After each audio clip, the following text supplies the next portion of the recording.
Mark has it.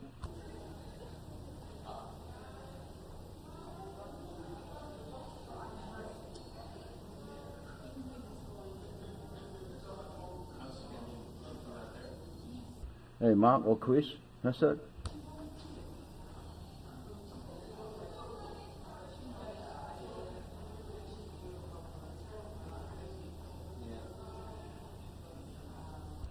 Mark has it.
The 10,001st meeting of the Security Council is called to order.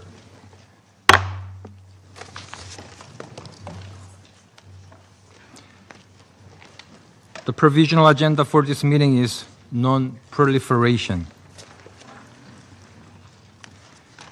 The agenda is adopted. I give the floor to the representative of Russian Federation. Господин председатель, Mr. President, вынуждены взять слово we по порядку are ведения compelled to заседания, take the floor on поскольку не the видим point of ни order правовых, because we ни see политических, no ни legal or процедурных political or оснований procedural для reasons каких-либо for шагов any в kind of развитии steps in европейских development of притязаний на the запуск European механизма claims снэпбэк, that the включая snapback голосование по mechanism проекту needs to резолюции, come in. And this представленному includes южнокорейским the voting on the draft председательством. resolution which was tabled by the South Korean presidency. Мы неоднократно We на have различных on many an площадках occasion in разъясняли, various что никаких fora прав have provided an запускать explanation that there are предусмотренный no rights to launch оперативным параграфом 11 what exists резолюции under operative paragraph 2231 11 resolution механизм. 2020-31, the mechanism there, that the European participants of JCPOA have no rights to do that. Великобритания, Франция и UK, France, Германия and Germany сами хронически нарушали themselves резолюцию chronic СБ violators of 2231 Security Council и Resolution совместные все 2231 and of the Joint Comprehensive Plan of Action, including through introducing illegal unilateral sanctions against Iran in a replacement of those which expired on the restrictions plan. These countries also grossly violated the procedure for the consideration of disputed situations we have under JCPOA. In particular, they did not launch, according to the procedure we have on the Vienna platform, the mechanism for the dispute settlements. And I would like to recall here that Resolution 2231 is an integral document, and it does not allow for a discrepancy between that mechanism and the JCPOA, which has always been and remains its integral part. Attempts on the part of the European countries to present the situation as though they have the right to activate the punitive positions of the resolutions while themselves do not fulfilling their own obligations are disingenuous and politically and legally cannot hold water. And that is why we do not acknowledge the complaint presented by Berlin, London, Paris, complaint to the Council under the meaning of the Resolution 2231. In this regard, therefore, we see no need for the current presidency to undertake any steps here, including the step to introduce a resolution. We are also puzzled by the fact that it was so speedily presented by the South Korean presidency, despite the fact that we have more than a week before the 30 days elapse. And we regret the fact that the Republic of Korea decided to play along with the Western destructive approaches, and this is at the expense of their own duties to be an impartial president.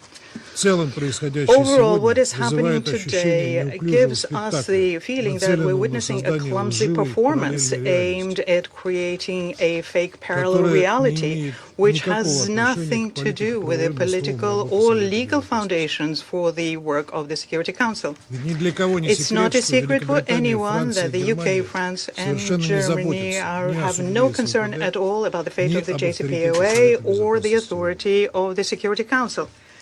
Their only goal now is to use the Council as a tool for their bad faith play, as a lever to exert pressure on a state out of favor, a state which is trying to defend its sovereign interests. And here you have a very good illustration of the fact that our European colleagues do, in essence, reject diplomacy. They prefer the language of blackmail and intimidation. Last week in Vienna, we officially proposed that we held a meeting of all initial participants of the JCPOA so as to have a family, as it were, discussion of the way we can get out of the current crisis. The UK, France, Germany, and the United States' reaction to that was a rejection of our proposal. And therefore, under other circumstances, we wouldn't have participated in the current shameful performance in the Security Council. We wouldn't have participated in that. And the reason we're doing that today only because the content of the document tabled provides for the keeping of the regime of lifting sanctions against Iran. And this is in line with our own long-standing principled position. This does not, however, give an iota of legitimacy to either the European statements about launching snapback or the actions undertaken by the presidency undertaken in the development of this idea. And I would like to ask that this be reflected in the record of this meeting. I thank the representative of Russian Federation for the statement. I now give the floor to the representative of China. Thank you, President. At the moment, there are major discrepancies concerning the invocation of the snapback mechanism among all parties within the Council, including whether E3 have the right to invoke the snapback mechanism. China maintains that under such circumstances, hastily pushing for a vote on the draft resolution might exacerbate confrontation further, unconducive for the resolution of the issue. Thank you, President. I thank the representative of China for the statement. I now give the floor to the representative of United Kingdom. Thank you, President. I want to be clear that the United Kingdom considers the argument just made by the Russian Federation to be entirely without merit. As the foreign ministers of France, Germany, and my own country, the United Kingdom, have set out, our decision to snap back is entirely legal, justified, and consistent with the requirements of Resolution 2231. According to Resolution 2231, all that is required to trigger snapback is, I quote, a notification by a JCPOA participant state of an issue that the JCPOA participant believes constitutes significant non-performance of commitments under the JCPOA. It is a plain fact that the E3 made this notification on the 28th of August and that snapback has therefore been triggered. We therefore look forward to proceeding to the vote on the draft resolution. I thank you. I thank the representative of United Kingdom for the statement. In accordance with Rule 37 of the Council's Provisional Rules of Procedure, I invite the representative of the Islamic Republic of Iran to participate in this meeting. It is so decided.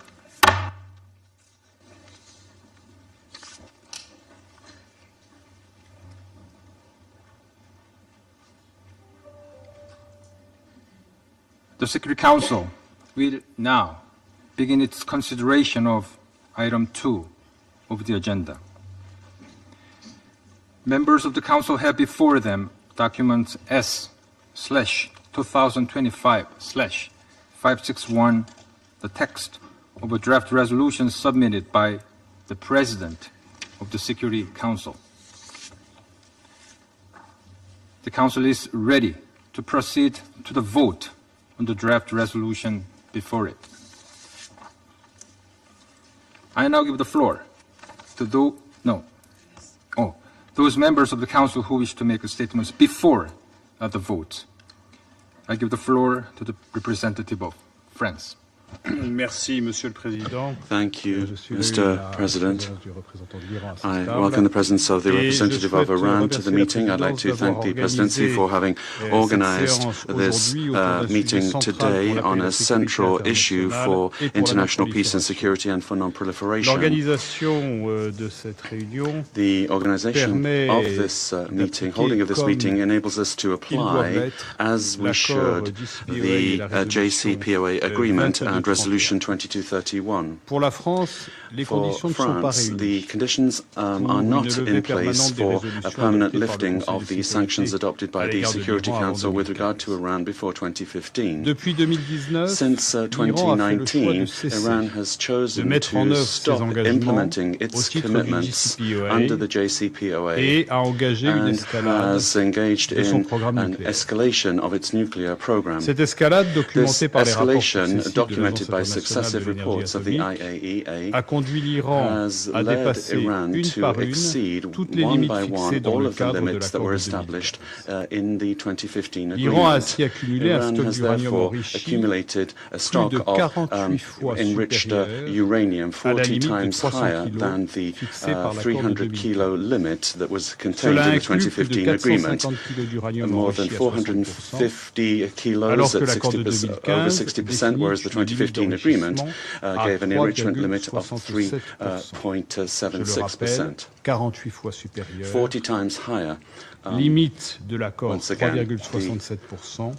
Limit once again of enrichment has been exceeded over 60%. The 450 kilos, if it reached military enrichment levels, would make it possible to produce 10 nuclear warheads. The IAEA has underscored in its report that Iran is the only state that does not have a nuclear weapon to have enriched to these kinds of levels. These kinds related activities have no credible justification if it were to be part of a civil program. Once again, it's the IAEA saying that as an independent professional body. Iran has also, for several years now, imposed restrictions on the IAEA verification mechanisms. And the agency has indicated that it has now lost continuity of knowledge with regard to huge aspects of the Iranian nuclear program. Since then, France and our E3 colleagues have applied the JCPOA in good faith with regard to all chapters of the agreement, and we have deployed constant efforts to arrive at a diplomatic solution. In January 2023, we activated the dispute mechanism that is contained in the agreement to try to address the non-respect by Iran of its obligations. In 2021 and 2022, we concluded those efforts. We led intensive negotiations then with a view to bringing Iran round to respecting its arrangements. Two viable proposals were put forward by the JCPOA coordinator in 2022, March and April of that year, and each time Iran refused these offers. Since September 2024, France and our E3 partners have clearly signified to Iran our determination to launch the snapback mechanism before the expiry next October of the mechanism, taking into account the non-proliferation regime and our interests. It's clear that the escalation is continuing with the Iranian nuclear program. It's threatening regional stability, international peace and security, and it's also endangering the integrity of the international non-proliferation regime. Under those conditions, the Security Council would not be assuming its responsibilities if we were to approve the permanent lifting of all sanctions, and if we were to not once and for all deal with the Iranian, and if we were to remove the Iranian nuclear issue from the Council's agenda. But we have tried to find alternatives to reintroducing the snapback and sanctions. Last January, France did not participate in or support the strikes against the Iranian nuclear program. We, on the contrary, highlighted the importance of a diplomatic framework, and that is the only way to lead to a durable pause in the Iranian nuclear program. We also noted that we could not reach a negotiated agreement before the end of the summer, and we ourselves, the E3, tabled an offer to temporarily extend 2231 in order to provide time for diplomacy. That was in July. That offer had a couple of reasonable demands attached to it, covering Iran's obligations under its general guarantees agreement that were reasonable and achievable. They were calibrated and could have been technically achieved in the time frame.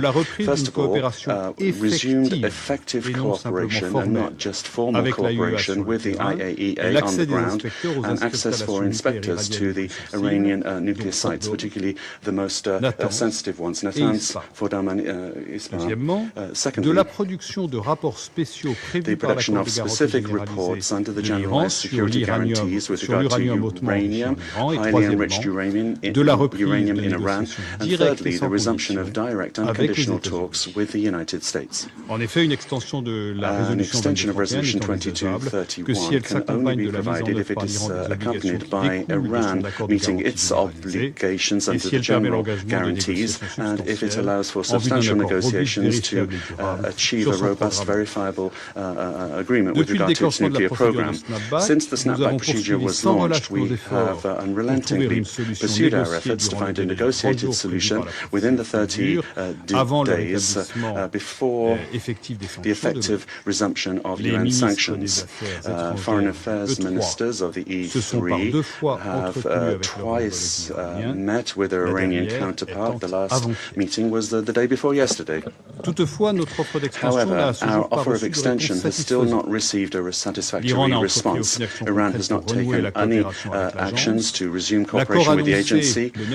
On the 9th of September in Cairo, there was a meeting between Iran and with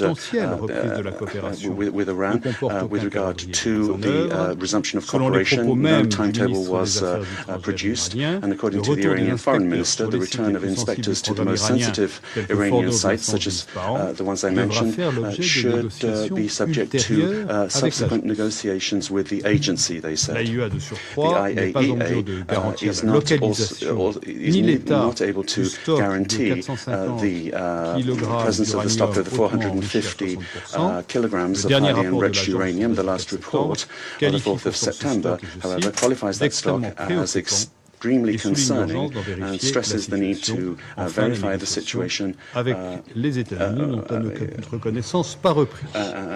resume negotiations with the United States. We don't think that has happened yet. So we have to continue with the snapback procedure, which, unless there is a contrary decision taken by the Council subsequently, on the 28th of September to resume the sanctions regime with regard to Iran as per the 2015 agreement. President, and I will conclude with this, asking the members of the Council to excuse me speaking at such length, but the objections I think raised do merit this. Our commitment for a diplomatic solution remains complete. The E3 ministers who met the day before yesterday, as I was saying, who met with the Foreign Affairs Minister of Iran, told him once again, as clearly as they could, that we have an offer of extension that remains on the table until the end of the 30-day period, and our hand remains outstretched to find a negotiated solution. Thank you. I thank the representative of France for the statement. I shall put the draft resolution to the vote now. Will those in favor of the draft resolution contained in document S/2025/561 please raise their hand?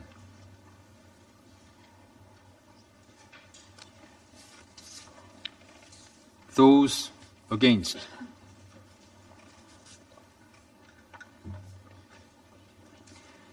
Abstentions?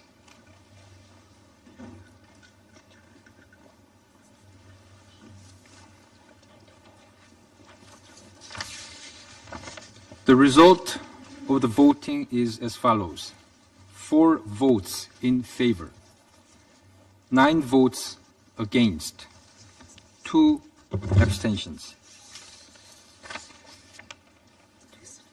The draft resolution has not been adopted, having failed to obtain the required number of votes.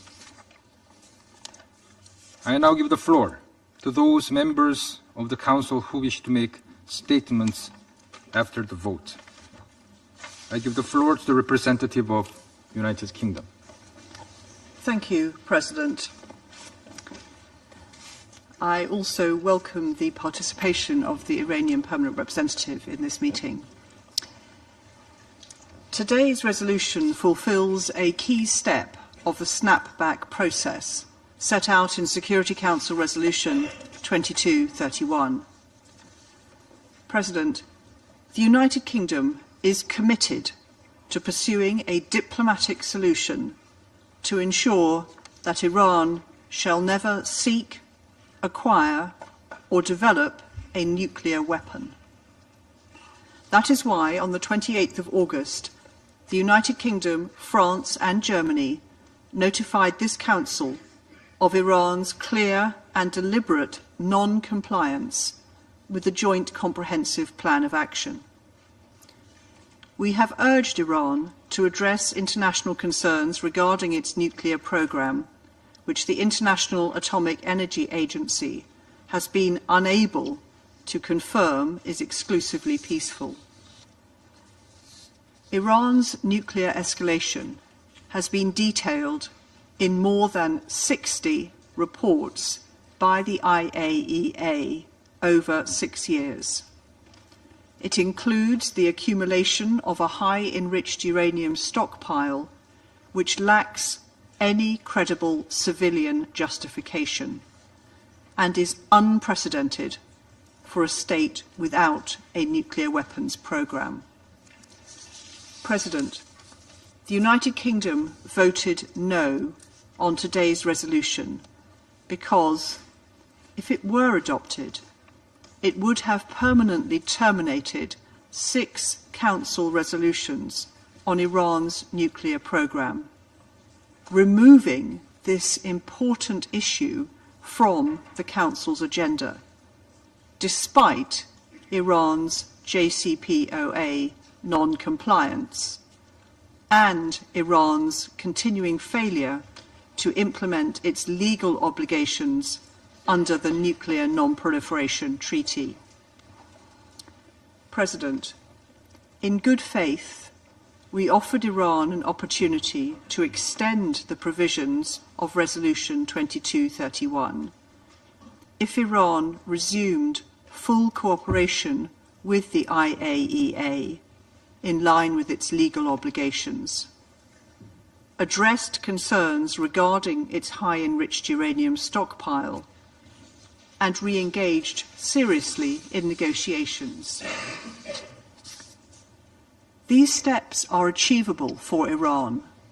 They're also justified and proportionate. They would give reassurance to this Council that a full diplomatic deal would follow. But without these most basic conditions being met, there is no clear path to a swift diplomatic solution. We regret that Iran has so far failed to take these steps, and we urge them to act now. President, the United Kingdom remains committed to a diplomatic solution. We are ready for further engagements diplomatically in the next week and beyond to seek to resolve differences. I thank you. I thank the representative of the United Kingdom for the statement. I now give the floor to the representative of Slovenia. Thank you, Mr. President. I also welcome Permanent Representative of Iran to the Chamber.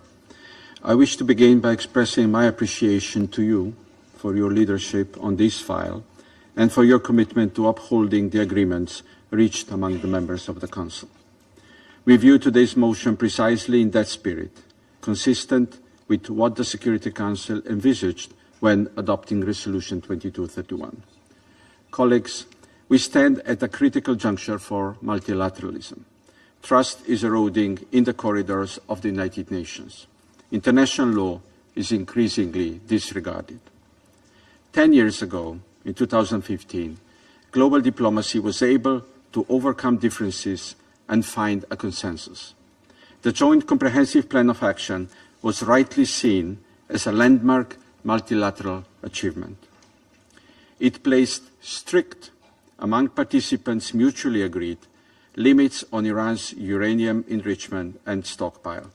It established the most rigorous inspection regime ever agreed through the IAEA. Since 2018, the deal has struggled for credibility. For many years, we have been witnessing non-compliance with the provisions of the JCPOA. Prospects were further diminished with the 12 days war in June. Mr. President, Slovenia voted against in today's vote to send a clear and deliberate message. A reset is urgently needed. We call on Iran to return to the negotiating table, to restore full cooperation with the IAEA, and to recommit to pursuing its nuclear program solely for peaceful purposes, in a transparent and verifiable way. We call on Iran and on the E3 to use the remaining days to 27 of September for diplomacy. There is no other but a diplomatic solution to Iranian nuclear issue. I thank you. I thank the representative of Slovenia for the statement. I now give the floor to the representative of Somalia. Thank you, Mr. President. I also want to welcome the participation of the Iranian representative to this meeting. Somalia voted this draft resolution according to the paragraph 11 of the Security Council Resolution of 2231 of 2015.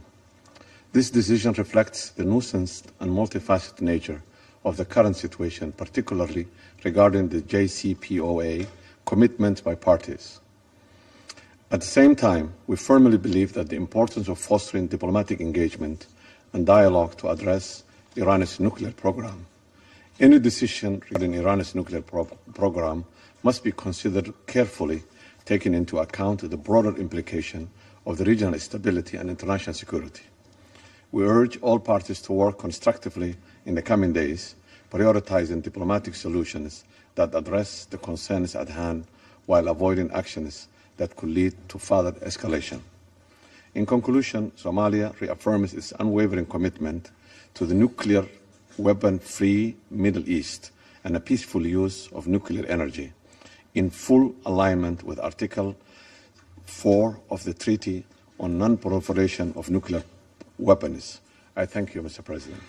I thank the representative of Somalia for the statement. I now give the floor to the representative of Russian Federation.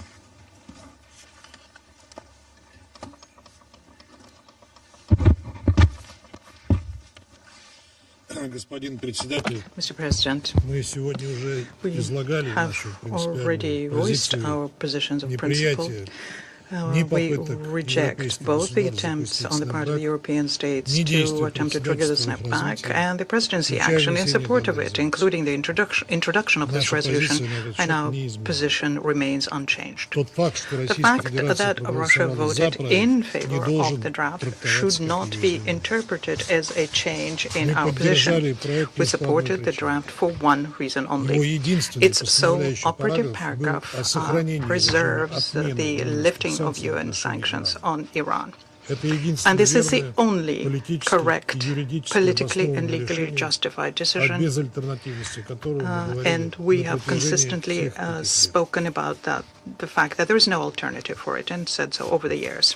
The logic of the Joint Comprehensive Plan of Action envisioned a gradual lifting of all restrictions on Iran, and we firmly believe that there is no reason why they should not expire on October 18th this year. The law, the letter, and the spirit of JCPOA, diplomatic norms, and common sense all indicate that pressuring a sovereign state through political blackmail and brute military force, and we all saw how Iran became a victim of aggressive actions by Israel and the US in June of this year, and then trying to further squeeze it with UN sanctions, so that this is immoral, that this is not constructive and illegal.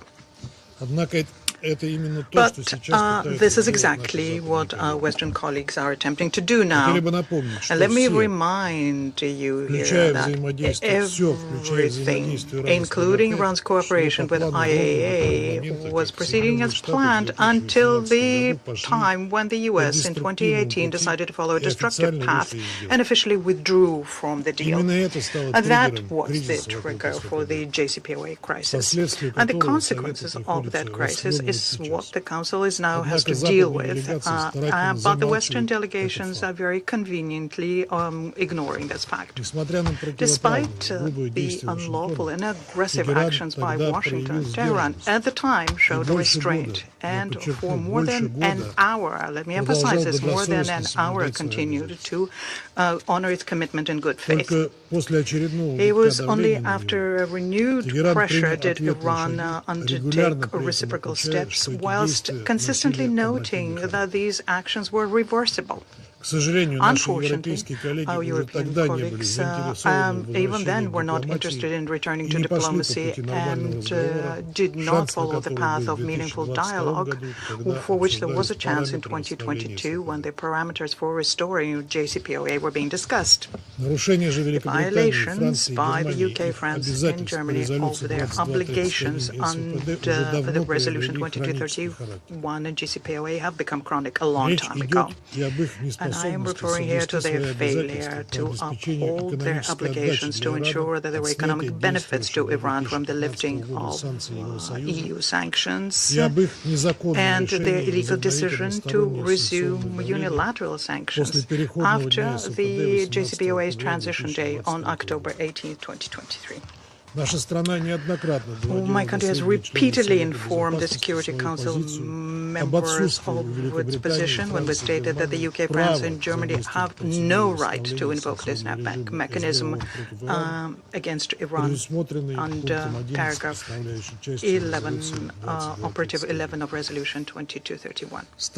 A party that fails to uphold its own obligations under an agreement or treaty forfeits the right to use the mechanisms in that agreement or treaty. And this is something that's clearly stated in the clean hands doctrine, the principle of pacta sunt servanda, and the advisory opinion issued by the International Court of Justice. Against this background, the so-called notification from the European Three on the snapback triggering disseminated in the Council on August 28 has no legal or procedural validity. It cannot serve as a basis for any Security Council decisions or action. And this position is detailed in the joint letter from the foreign ministers of Russia, China, and Iran, which was circulated in the Council on August 28.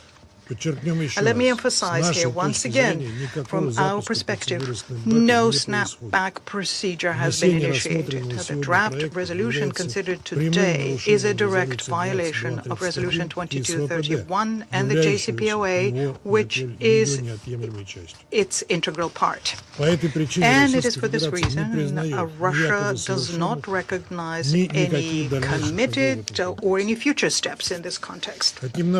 I remind you here that the real alternative to the current lawlessness within the Security Council chamber exists, and it is the Russia-China draft resolution, which is currently in blue, and which proposes a technical extension of Resolution 2231 for 6 months, and at the same time calls on all original JCPOA participants to immediately resume negotiations so as to find diplomatic solutions. And we urge all reasonable Council members to support this when we put this to a vote.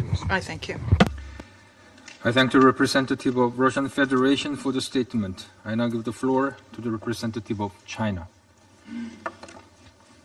主席，中方支持继续解除安理会对伊制裁措施，对决议草案 President, China supports the Security Council sanctions against Iran remaining terminated and has voted yes on the draft resolution. At the same time, I must emphasize we firmly reject relevant countries' push by force for the invocation of the snapback mechanism and hold such a move as gravely undermining diplomatic efforts for a political resolution of the Iran nuclear issue. President, the current difficult situation concerning the Iran nuclear issue stems from the United States' unilateral withdrawal from and undermining the proper implementation of the JCPOA, reinstalling and continuously escalating its sanctions against Iran, imposing maximum pressure, which deprived Iran of its access to the economic dividends provided for under the deal, and left Iran with no choice but to scale back its compliance with the agreement. The U.S., at the expense of its own credibility, went even further by recklessly launching military strikes on Iran's nuclear facilities, thereby torpedoing the very negotiation process that the U.S. itself initiated. It is under these circumstances that the UK, France, and Germany are citing Resolution 2231 and insisting on activating the snapback mechanism to unilaterally sanction Iran. This is unfair and unreasonable. Such a move causes tension and division among Council members, is not conducive to rebuilding mutual trust and bridging differences among the parties, detrimental to the diplomatic effort towards early resumption of talks, and may even bring about catastrophic consequences that are impossible to foresee and forfeit years of diplomatic efforts in one stroke. China has grave concern over this. President, China always maintains that a political and diplomatic solution represents the only viable option to resolve the Iran nuclear issue and the right path to lasting peace. This is also the prevailing view within the international community. In the current situation, we call on the parties to stay calm and exercise restraint, resolve issues through diplomacy and dialogue, and avoid falling back into the vicious cycle of sanctions, pressure, and escalating tensions. I wish to emphasize the following points. First, Iran's efforts should be acknowledged and sanctions and pressurization halted. For some time now, Iran has repeatedly reaffirmed the peaceful nature of its nuclear program and emphasized it has no intention to develop nuclear weapons. It has overcome multiple challenges since it sustained military strikes by Israel and the US to resume cooperation with the IAEA. Iran has sent positive signals many times, expressing its willingness to resume talks with the US. The E3 should view this positive initiative objectively and immediately withdraw their notifications to snap back sanctions against Iran. Second, we must maintain dialogue and negotiation and abandon threats of force. The use of force is not the right way to resolve international disputes, nor can it resolve the Iran nuclear issue. The US ought to reflect on the disruptive impact of its withdrawal from the JCPOA and its military strikes on Iran's nuclear facilities, give a positive response to Iran's call for resumption of dialogue, undertake not to resort to the use of force again, unconditionally resume dialogue and negotiation with Iran without delay, and resolve differences and respective concerns during negotiations. Third, we should focus on a political solution and create favorable conditions to that end. The Security Council should play a constructive role in assisting the parties concerned to build trust, bridge differences, and advance the political process to negotiate a new agreement.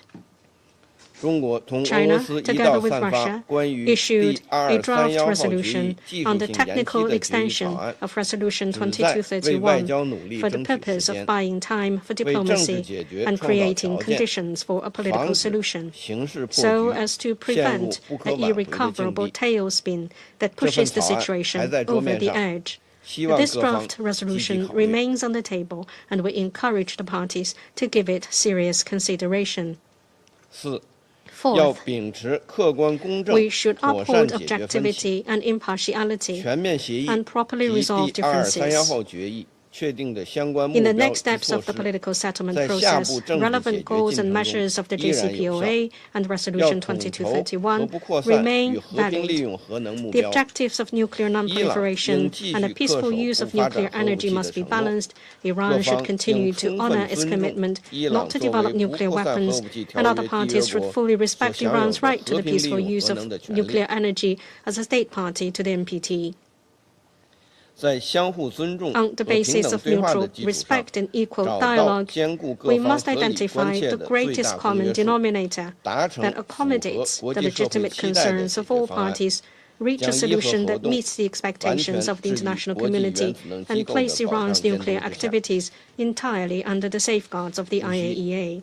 President, as a participant to the JCPOA and a permanent member of the Security Council, China remains committed to a political solution of the Iran nuclear issue and to security and stability in the Middle East. China will continue to maintain an objective position, work hard to promote peace talks, and play a constructive role in advancing the political process to settle the Iran nuclear issue. Thank you, President. I thank the representative of China for the statement. I now give the floor to the representative of the United States. Thank you, Mr. President.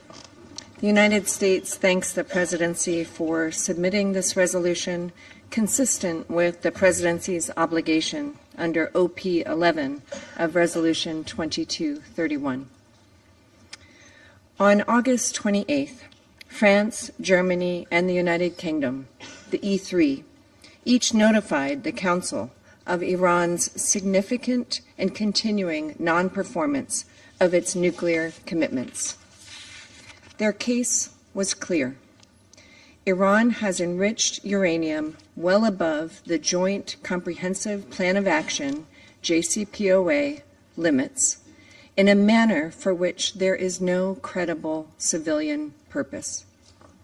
As we speak, Iran continues to not implement the IAEA's JCPOA monitoring measures and to not provisionally apply the IAEA Additional Protocol. The E3 could have initiated the snapback process as early as 2019. Instead, they chose to first pursue intensive diplomacy with Iran. Then, in July, the E3 offered to extend the snapback mechanism if Iran were to take steps to address concerns regarding its highly enriched uranium stockpile, comply with its IAEA obligations, and resume direct diplomacy with the United States. Despite suggestions to the contrary from Iran and others, Tehran has not yet realized those conditions.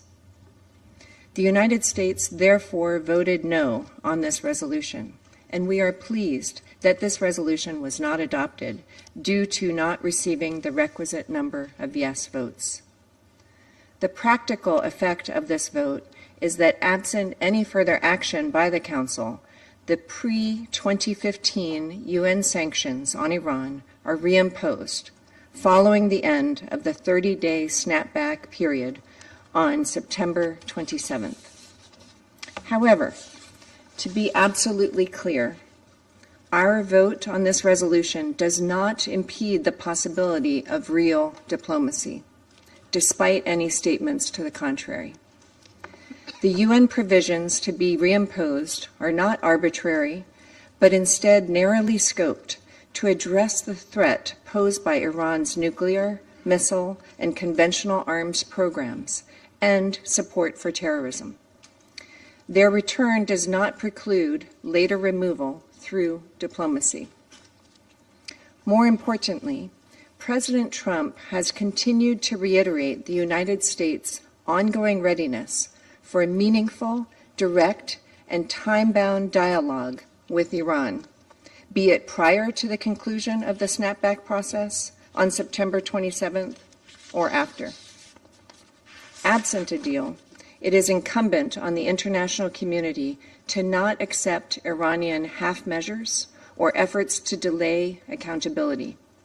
We must, with one voice, press leadership in Iran to choose the path of peace and, by extension, prosperity for the Iranian people. I thank you. I thank the representative of the United States for the statement. I now give the floor to the representative of Guyana. Thank you, Mr. President, and we welcome the participation of the permanent representative of Iran in this meeting. Mr. President, Guyana has consistently maintained support for dialogue and diplomacy as the most viable option for addressing all concerns related to the Iranian nuclear issue. Indeed, it was through dialogue and diplomacy that China, France, Germany, Russia, the United Kingdom, the United States, and Iran reached the Joint Comprehensive Plan of Action, which this Council endorsed through Resolution 2231.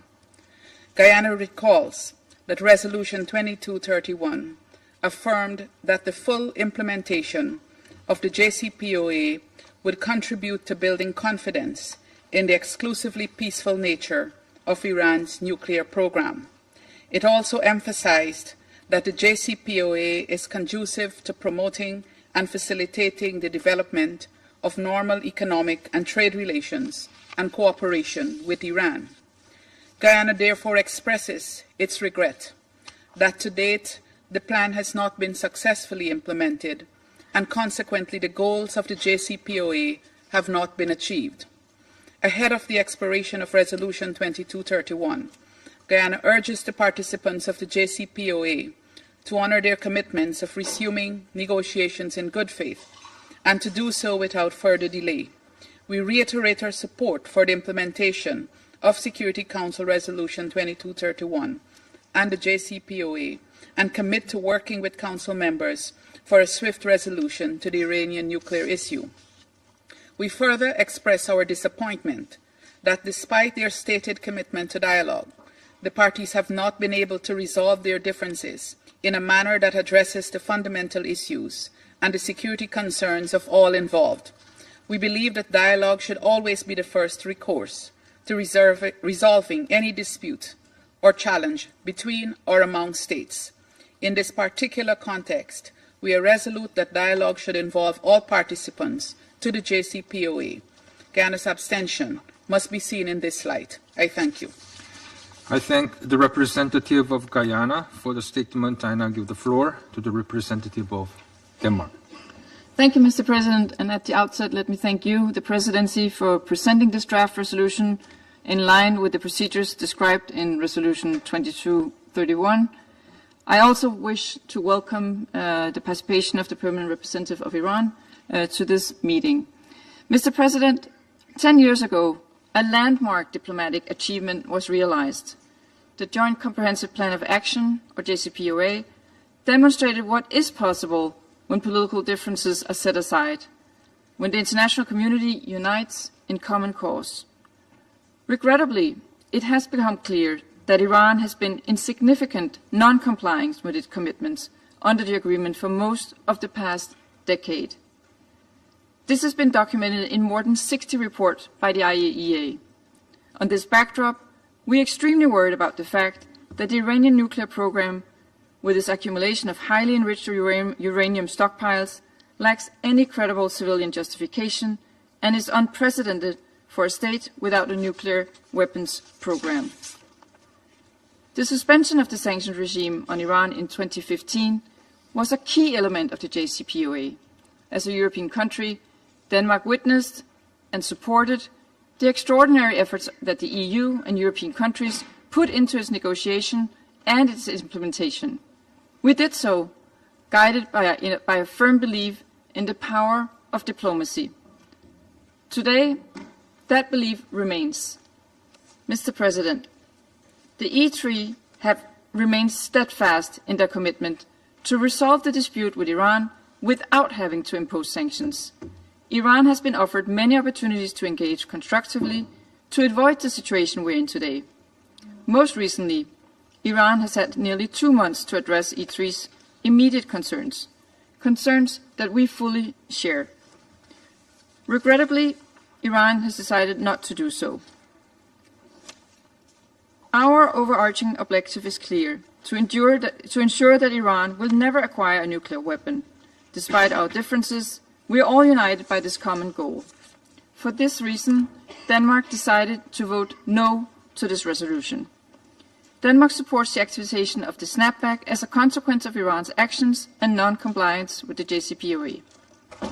In closing, Denmark remains fully committed to a diplomatic solution to the Iran nuclear issue. We encourage Iran to accept the conditions set by the E3 and urge Iran to return to the negotiating table in good faith. Our belief in diplomacy remains. We remain committed to reaching a negotiated solution to the Iran nuclear issue. This vote does not close the door to diplomacy, it opens the door for diplomacy. There is still time for Iran to change its nuclear course. We strongly urge Iran to do so. I thank you. I thank the representative of Denmark for the statement. I now give the floor to the representative of Sierra Leone. Thank you, Mr. President. I thank the Presidency for tabling this draft resolution in line with paragraph 11 of Resolution 2231. We welcome the participation of the representative of Iran in this meeting. Sierra Leone notes the geopolitical context within which the Council has been called upon to discharge its charter responsibilities of maintaining international peace and security and addressing threats thereto. We are mindful of the provisions of the Charter and international law that provide for lawful redress for internationally wrongful acts of states, including in this current broader context. On Resolution 2231, our position is principled and consistent. We uphold the integrity of the global non-proliferation regime. We favor the peaceful settlements of disputes through political and diplomatic dialogue. We call on all parties to act with restraint, uphold Resolution 2231, and support a credible path back to compliance. All JCPA stakeholders should therefore take concrete and verifiable steps. We also invite all stakeholders to take measured and reciprocal steps that preserve the space for diplomacy and respond to verified compliance. We share the concerns expressed during consultations that moving ahead without restoring verification and clarity will not strengthen compliance. The Presidency's text would have decided that the terminations under Resolution 2231 remain in effect at a time of increasing questions and allegations over transparency and reported verification gaps. It sets no immediate path to restore monitoring, lower enrichment, or rebuild continuity of knowledge, nor does it address differing views among participant states on how procedures under Resolution 2231, including paragraph 11, should operate. Sierra Leone thus voted against this resolution because it was clear that it would not attract the support of the vast majority of Council members and did not provide a basis for achieving consensus. It would therefore not have contributed to improving security and stability in the region. It could have also narrowed the space for diplomacy by weakening incentives for verified steps towards compliance. Nevertheless, we stand ready to work with Council members and JCPOA participants to craft a balanced way forward that can command broad support. Early steps should include full IAEA access, practical transparency measures, and a clear plan to bring the program within verifiable limits, while establishing the right of Iran to pursue a nuclear program solely for peaceful purposes. Work should proceed through the Joint Commission, including use of the dispute resolution mechanism where appropriate, with timelines and deliverables reporting to Council. Mr. President, Sierra Leone supports the view that diplomacy is the way forward in this context. However, it should be tied to verifiable action and lead to tangible outcomes and good faith engagement. The priority now is to use the available period to restore compliance and reduce risk. Sierra Leone stands ready to engage with all members to facilitate this agreement while maintaining the authority of the Council. We will assess any new text by whether it strengthens verification, preserves space for diplomacy, and improves regional security. Our objective is clear: a lawful, proportionate, and diplomatic path that sustains the global non-proliferation regime, restores effective verification, and contributes to regional stability. We will continue to support balanced and constructive efforts that brings all parties back into compliance and strengthen international peace and security. I thank you. I thank the representative of Sierra Leone for the statement. I now give the floor to the representative of Algeria. Thank you, Mr. President. Algeria voted in favor of the draft resolution to lift sanctions imposed on Iran, tabled by the Republic of Korea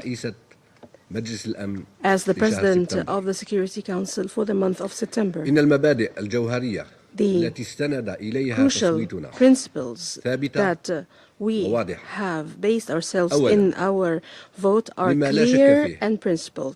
First, the position expressed today is deeply rooted in international law and is guided by our principled and firm commitment to the peaceful settlement of disputes as a cornerstone of the UN Charter and a landmark of our foreign policy.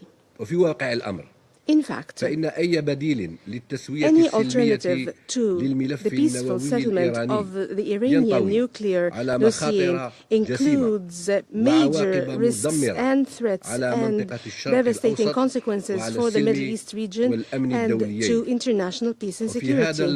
In this critical junction, the Security Council should remain focused on the maintenance of international peace of security, making it its top priority.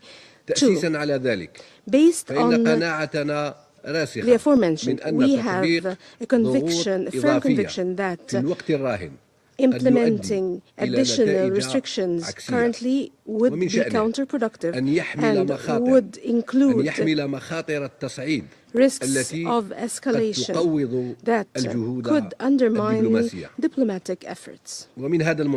Hence, we welcome the recent agreement signed between Iran and the IAEA as a positive step towards resuming cooperation and honoring commitments and giving momentum that there is a dire need for in diplomatic efforts. We must stress that there is no military solution for the Iranian nuclear file. The only implementable path is the diplomatic path and the path of negotiation and dialogue. Hence, we must give a real opportunity for diplomacy through providing enough time for peaceful and political pursuits. This leads me to my third and last point, namely, as members of the Security Council and responsible members of the international community, we must create an enabling environment for diplomacy to succeed. The current consensus among the participants of the GCPOA and the members of the Council for the need for diplomatic solution imposes upon us the need to work tirelessly to build on this common foundation with a view to overcoming procedural obstacles and to bring opinions closer to reach the desired goal and solution. Our vote today is in line with our convictions, supported by UN reports and the report of the Secretary General of the UN that the policy of imposing sanctions is always derailing from the precautionary and preemptive goal and would have consequences on civilians. And our vote is also in line with our position that everyone needs to seriously engage and in good faith in negotiations for an agreement in the near future to reactivate the lifting of sanctions procedures.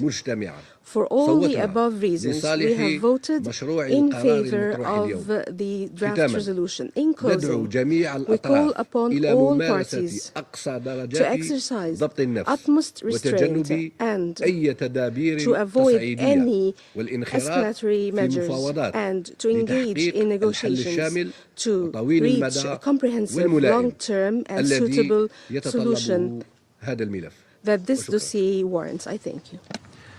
I thank the representative of Algeria for the statement. I now give the floor to the representative of Pakistan. Thank you, Mr. President.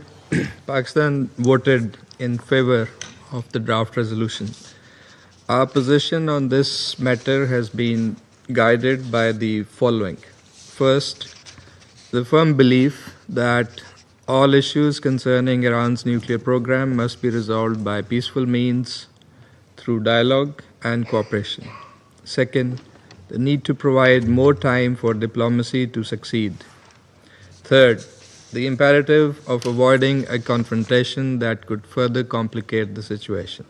And fourth, preserve the framework of the Joint Comprehensive Plan of Action and Resolution 2231 for reaching an amicable solution without a resort to coercive measures till such time that a successor arrangement or a new deal is reached.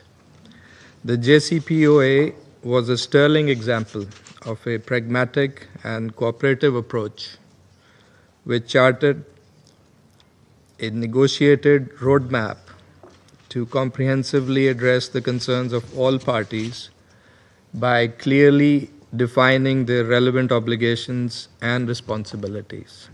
Regrettably, the agreement was disrupted, leaving many complications in its wake that impacted the full and faithful implementation of the JCPOA by various parties and leading to mutual recriminations. Mr. President, the agreement on practical modalities for the implementation of safeguards in Iran, signed by Iran's Foreign Minister and IAEA Director General in Cairo on 9th of September, aimed at restarting agency's verification activities and inspections, was a positive development.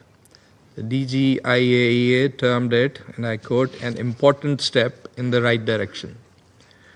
There is a need to build on this breakthrough to restore mutual trust and promote confidence between all the relevant parties that was seriously eroded due to the recent developments.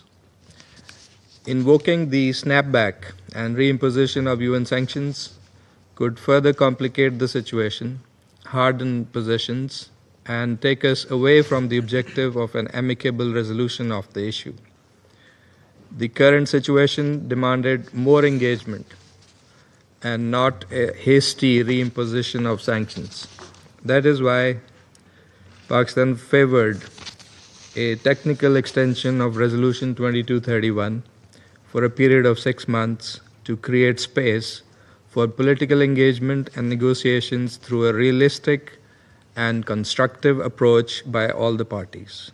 We regret being put in a situation that confronts us today to vote on a clearly divisive matter when other avenues were available to avoid it, when other pathways could have been utilized to address the concerns harmoniously and cordially, allowing the Council to proceed with consensus, as it did with the adoption of Resolution 2231 10 years ago. President, as an immediate neighbor and friend of Iran, we do not favor any action which risks destabilizing a region that is already mired in multiple crises. This region cannot afford further tensions. We believe that even at this stage, diplomacy should be given a chance. There is an urgent need to renew and continue diplomatic engagement to seriously and faithfully address any outstanding issues in a cooperative manner in accordance with the rights, obligations, and responsibilities of the parties concerned. We must prioritize this approach and never give up on a peaceful, negotiated settlement. And let me emphasize that diplomacy and intimidation do not go together. Diplomacy has delivered previously, and with the necessary sagacity and pragmatism, it can certainly deliver again. We hope that the path towards a resolution of the underlying issues would not narrow down. In our view, it still remains available, provided there is political will to take it. I thank you. I thank the representative of Pakistan for the statement. I now give the floor to the representative of Panama. Thank you very much, Mr. President. We welcome the permanent representative of Iran his distinguished presence today. The Republic of Panama is committed to international rules-based order, and we recognize that multilateral cooperation is essential to address global challenges and promote peace and security.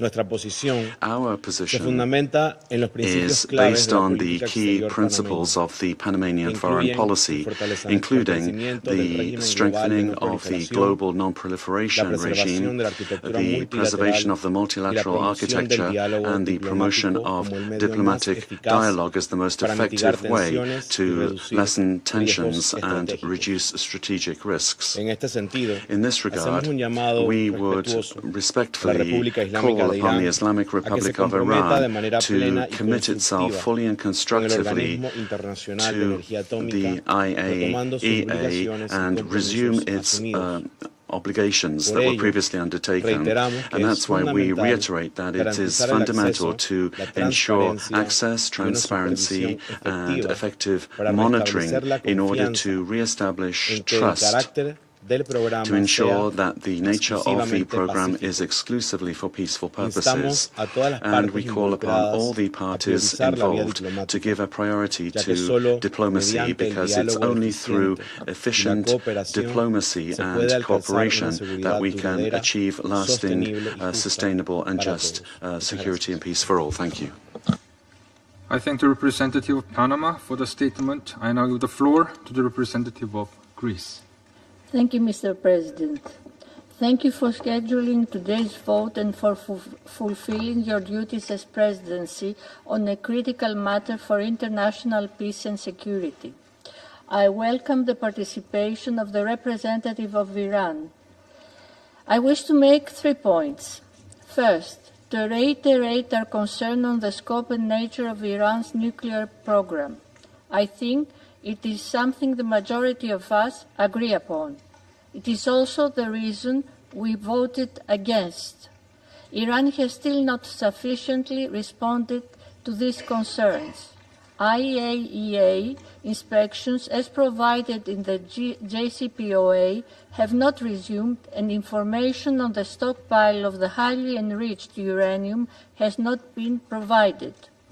Let me add that recent steps taken by Iran are welcome and a positive statement of intentions, but need to be followed by tangible commitments. Now is the time for meaningful engagement and a return to negotiations. Second, let me stress, therefore, that this vote does not mark the end of the road. Instead, it should be a departure point to redouble our efforts towards diplomatically resolving the issue and upholding the global non-proliferation architecture. Thirdly, Mr. President, with the high-level week coming up and with all the interested parties in the same room, now is the moment to talk and negotiate meaningfully. We believe that dialogue and diplomacy remain the most effective tools in order to arrive at a mutually agreed solution that addresses the concerns of all sides on a critical matter for international peace and security. An agreement is good for all, including Iran. This is not the end of diplomacy, but let us seize the current moment. I thank you. I thank the representative of Greece for the statement. I shall now make a statement in my capacity as the representative of the Republic of Korea. 10 years ago, intense negotiations between the P5, Germany, Iran, and the European Union culminated in the unanimous adoption of the Security Council Resolution 2231, which laid out a path to a peaceful and diplomatic solution to the Iranian nuclear issue. The resolution envisioned a future where Iran would continue its civil nuclear program for a peaceful purpose under strict adherence to IAEA safeguards, while the Security Council lifted sanctions and restrictive measures against Iran in a phased manner until 2025. As the Council President for the month of September, the Republic of Korea has made the best of its effort to ensure that the Council's work would be conducted in accordance with Resolution 2231. Accordingly, we held today's vote as it was designed when Resolution 2231 was adopted to secure its full compliance. Today's outcome is not the best future that Resolution 2231 envisioned. However, nothing is over yet, and there is still hope. The Republic of Korea would like to emphasize that now is precisely the time for intense diplomacy to achieve a peaceful and diplomatic solution of the Iranian nuclear issue. Resolution 2231, which has been our anchor for the past decades, is still there, and there is a chance to preserve the core tenet of the resolution and arrive at a better outcome in the future. Amid the eternal continuum of diplomatic efforts toward peace and security, the Republic of Korea, as the President of the Council, abstained from voting in hope for and encouragement of further diplomacy. I resume my function as President of the Council. I now give the floor to the representative of the Islamic Republic of Iran. In the name of God, the compassionate and merciful, Mr. President, at the outset, allow me to express deep appreciation to Algeria, China, Pakistan, and Russia, who have rejected the politics of coercion and upheld the principles of diplomacy, justice, and law. We also commend Guyana for its courage in resisting coercion. Their vote today showed true commitment to diplomacy. Their position today sends a clear message. Conflict must be resolved through dialogue, not through the blunt instrument of pressure and intimidation. They have chosen to stand on the right side of history. Mr. President, Iran's position is clear and consistent. Resolution 2231 must be implemented exactly as agreed. Its timelines are not suggestions, they are binding commitment. Painstakingly negotiated and unanimously endorsed by this Council, any attempt by E3 to reimpose sanctions already terminated is not only baseless, but a direct assault on international law and credibility of the Security Council itself. Resolution 2231 and the JCPOA were hard-won achievements after more than a decade of negotiations. They settled all concerns about Iran's nuclear program, confirming its exclusively peaceful character. Iran implemented the deal in full and in good faith. No other nation has ever subjected itself to such rigorous, intrusive verification by IAEA. We kept our words. The EU, E3, and US did not. It was the United States that unilaterally tore up the agreement in 2018, reimposing sanctions in open defiance of this Council. It was the E3 that failed to meet their obligation, hiding behind empty promises while quietly following Washington's lead and instructions. And now, in a striking display of hypocrisy, they claim that Iran must be punished for measures we took only after years of enduring their violations. Mr. President, we categorically reject the E3 notification of 28 August 2025. It is procedurally invalid, politically motivated, and legally void. By bypassing the CPOA dispute resolution mechanism, the E3 have shredded the very framework they claim to defend. Worse still, parties lying in material breach cannot suddenly present themselves as guardians of compliance. This is not legal or law. It is opportunism camouflaged as legality. Iran's remedial measures were neither reckless nor unilateral. They were calibrated, transparent, and fully consistent with our right under the JCPOA. To twist these lawful actions into a pretext for a snapback is to reward violators and punish compliant. Mr. President, this traversely unfold against the backdrop of blatant aggression. Iran's safeguard nuclear facilities have been attacked, not in secret, but openly, by Israel, a rogue regime, and by the United States, a depository of NPT.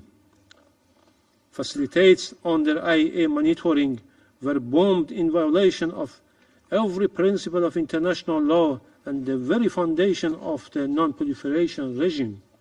And yet, instead of condemnation, we witness silence, worse, justification from the very state now lecturing Iran about obligations. What clearer evidence of double standard and hypocritical behavior could there be? Despite this, Iran did not abandon diplomacy. On 9 September in Cairo, we reached an understanding with IAEA to resume cooperation, a significant and forward-looking step. But rather than seizing this opportunity, the US and E3 dismissed it, exposing the gulf between their rhetoric and their true intentions. They speak of dialogue with strangling it. They proclaim support for diplomacy while burying it under threats. This reckless step undermines dialogue, rewards aggressions, and sets a dangerous precedent. Mr. President, E3 and the US, in coordination with Israel, are spreading false claims that Iran's nuclear program threatens peace and security. This is a fabrication. Iran has not breached the JCPOA, the NPT, or its safeguard obligations. Our nuclear program remains entirely peaceful. Even the impartiality of this Council has been compromised. The Presidency, under pressure from certain permanent members, ignored the requirement to take into account the views of all participants, including Iran, Russia, and China, before presenting today's draft resolution. This requirement is explicitly stated in paragraph 11 Resolution 2231 and even in the President's draft. Yet, in practice, the President of the Council disregarded this language, violated the neutrality of the Council, and effectively endorsed the E3 notification by both introducing the draft and calling for a vote, without ensuring that the positions of China, Iran, and Russia are true participants of JCPOA were fully reflected. This is not consensus building. It was coercion. The result is decision imposed on Council, not owned by it. In conclusion, Mr. President, I wish to state Iran's firm position. 1. Today's action is hastily, unnecessary, and unlawful. Iran recognizes no obligation to implement it. 2. The responsibility for its grave consequences lies squarely with the United States and the E3, who fabricated allegations against Iran while enabling Israeli criminal attacks on safeguard facilities. 3. This act, with no consensus, weakened the Council, undermines diplomacy, and jeopardizes the non-proliferation regime. 4. Iran's nuclear program will not be destroyed by bombs, halted by sanctions, or diverted from its peaceful path. The door for diplomacy is not closed, but it will be Iran, not the adversaries, who decides with whom and on what basis to engage. Mr. President, today's Council has squandered an opportunity for dialogue and consensus. Russia and China, acting in good faith, tabled a balanced initiative to extend Resolution 2231 and preserve diplomacy. Instead of embracing this path of reason, the United States and the E3 choose an escalation, pressure, and division. This contradiction between their rhetoric and actions proves once more their real intention is not diplomacy, but escalation. They must now bear full responsibility for the crisis they have manufactured.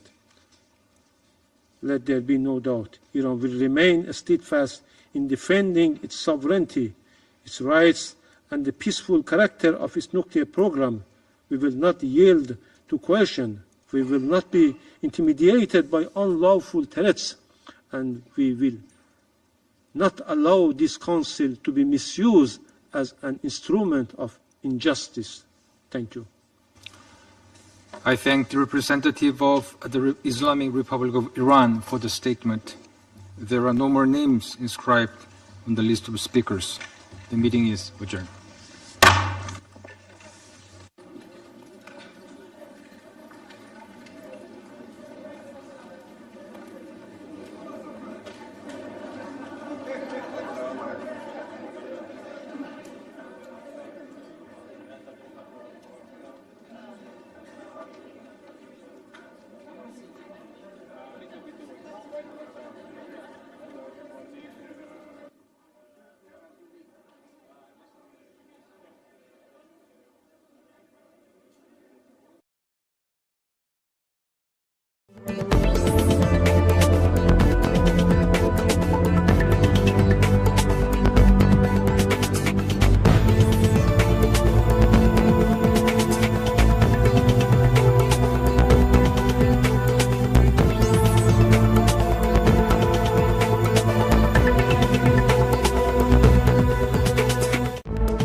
The responsibility for these grave consequences lies squarely with the United States and E3, who fabricated allegations against Iran while enabling Israel's criminal attack on safeguard facilities.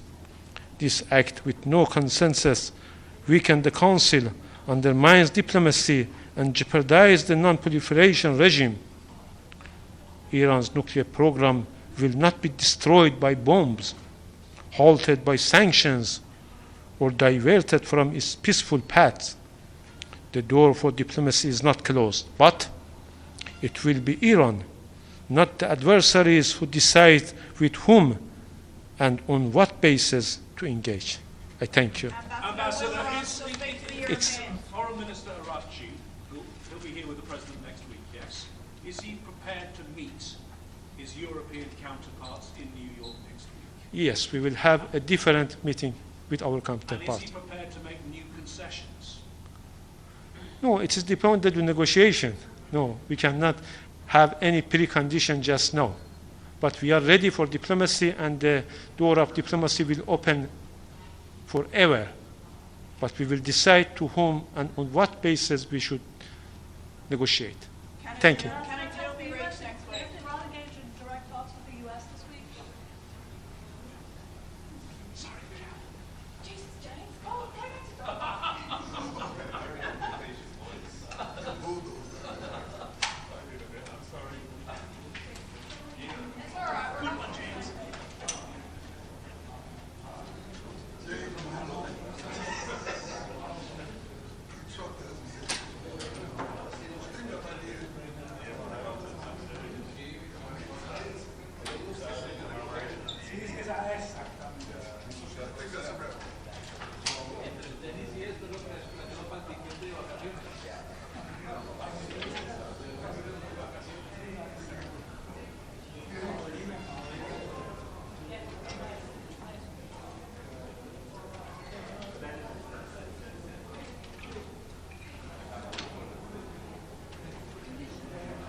Hello, good noon to everyone.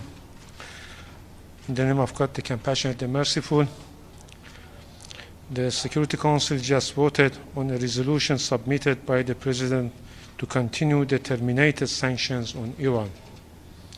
Today's action was forced by the US, UK, and France. It undermined the Council's impartiality and credibility. Iran's position is clear. Dialogue and diplomacy are essential to prevent escalation. Resolution 2231 must be expired as agreed. The E3 attempts to reimpose sanctions is baseless, illegal, and unjustified.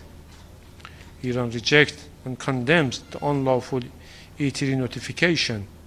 It bypassed the JCPOA dispute mechanism, has no legal foundation, and is null and void. Those who fail to honor their commitments cannot now misuse Resolution 2231 to impose snapback sanctions. This move is a political abuse of process. It was the US that left the JCPOA. It was the E3 that failed its obligations. And it was Israel, backed by US, that attacked Iran's safeguard nuclear facilities. Instead of condemning aggression, the E3 defended it, and now they punished Iran.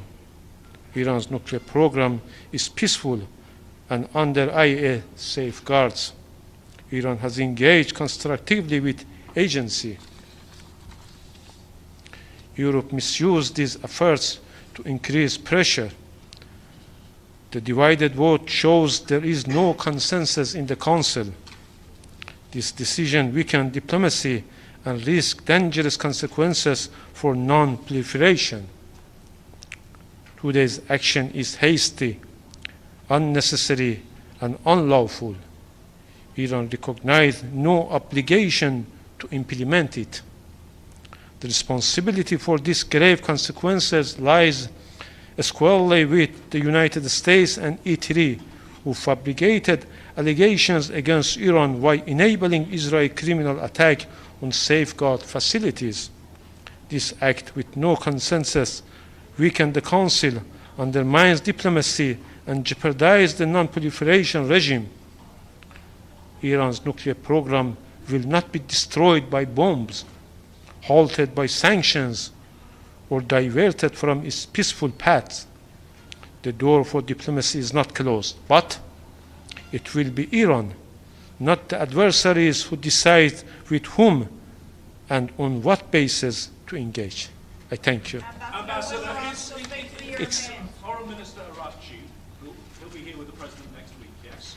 Is he prepared to meet his European counterparts in New York next week? Yes, we will have a different meeting with our And counterparts. is he prepared to make new concessions? No, it is dependent on negotiation. No, we cannot have any precondition just now. But we are ready for diplomacy, and the door of diplomacy will open forever. But we will decide to whom and on what basis we should negotiate. Thank you.